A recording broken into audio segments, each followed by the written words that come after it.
Listen, we've just been to the woods, so we'll give people a bit of a lead into where we are now. We've just got in here. It's fucking snowing. It's fresh. I think it was 0.9 degrees. Snow coming out of the sky. We went and met in the woods, and you handed me and producer Aidan these beautiful and wonderful crafted fucking. I can't. We've took some footage while we're in there. I'm sure we'll cut to it now, probably. But just look at this.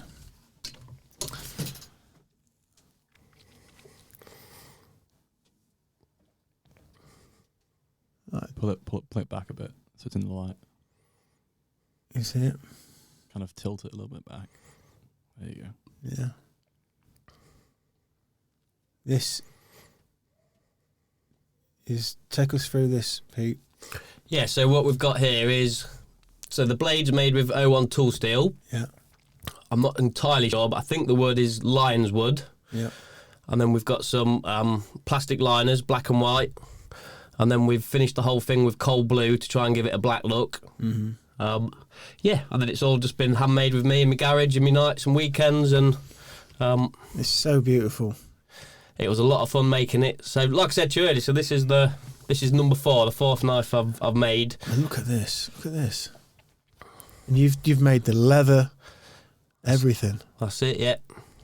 So the leather all came just veg tan leather. So we've dyed it, cut it to shape, sewn it together, all hand stitched. Oh, we're up on the screen. There we go. Look. Hey, there we are. Look. It was nice weather for it today, wasn't it? Yeah, it was beautiful out there. Yeah, we've got so much to get through as well.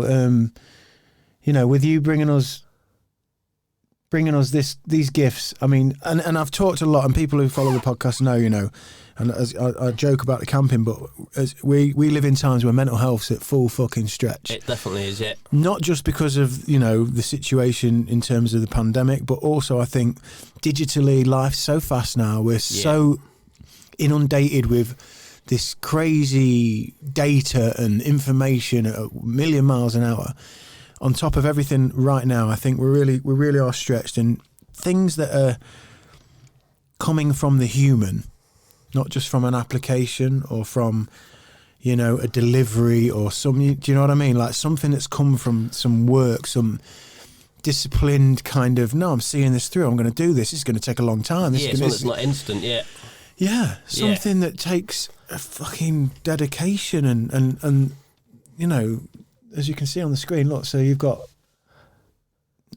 there's knife number 1 there, you can just see on the left, and then, the knife you've just gifted me.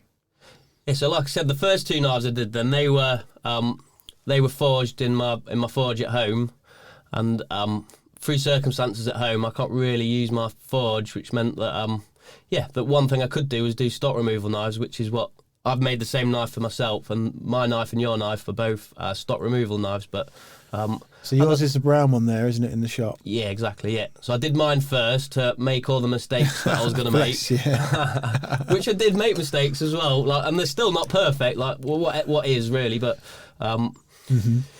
yeah. So I tried to make the mistakes I was going to make on mine, learn my lessons, and try and correct it a bit for the knife that I've made for you. Oh, it's and just the intent as well. I mean, I was quite emotional at this point when you gave me this, because it just feels like magic. We had a podcast, that's gone out recently with Kieran Rattigan from Go Deep, who's the sponsor, Flotation. And we talked a lot about magic and what is magic. And we talked about it in the traditional sense, and alchemy and all those things. But we kind of, I think my takeaway was we boiled it down to, it's this invisible thing, this invisible energy that we recognise from each other, that I think comes from moments like this. I felt viscerally today when you gave me these. Like, we've talked over the however long it's been, quite a few months now through this period, and you've given me messages, what do you want it to look like, what style would you like, I'm working on this, I'm just waiting for that, and all this effort and all this time, like, that is magic. In this fucking day and age, to me, it stands out as magic, as like, and watching you today with the bow and your knowledge and the fact that you've made this, it's magic. That's magic to me. It's amazing.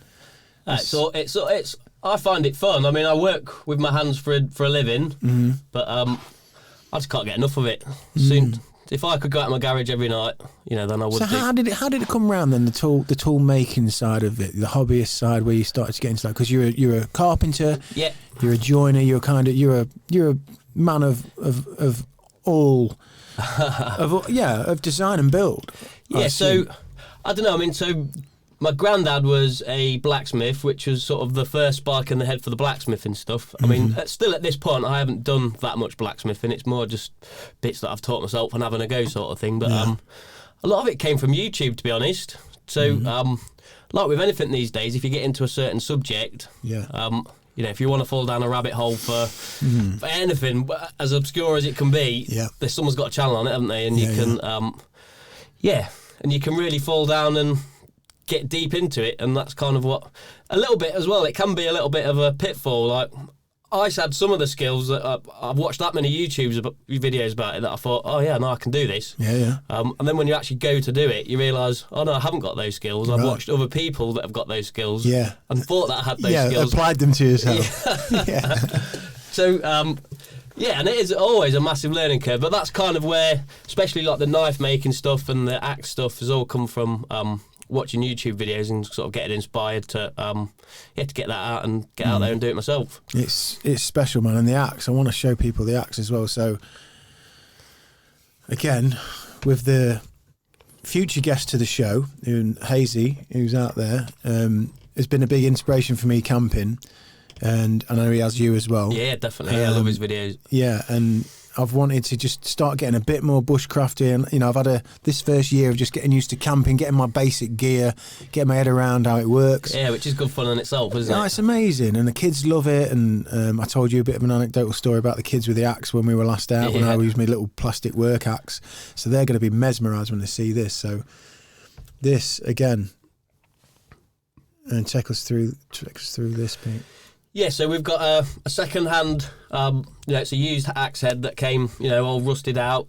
And, we've put that in vinegar, got rid of all the rust, wire-wheeled it up to get rid of the rest of the rust and shine it up.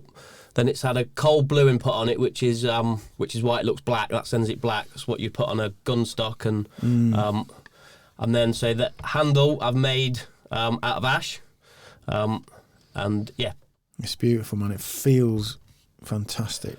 So we've burnt it with the blowtorch and then sanded some of the charring back, and then it's got a sapele wedge in the top.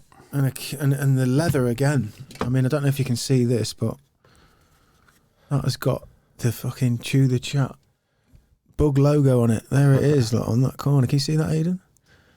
Yeah, it's in the video. Oh, there it is, look. There we go. Does it more justice? It does, yeah, you're right.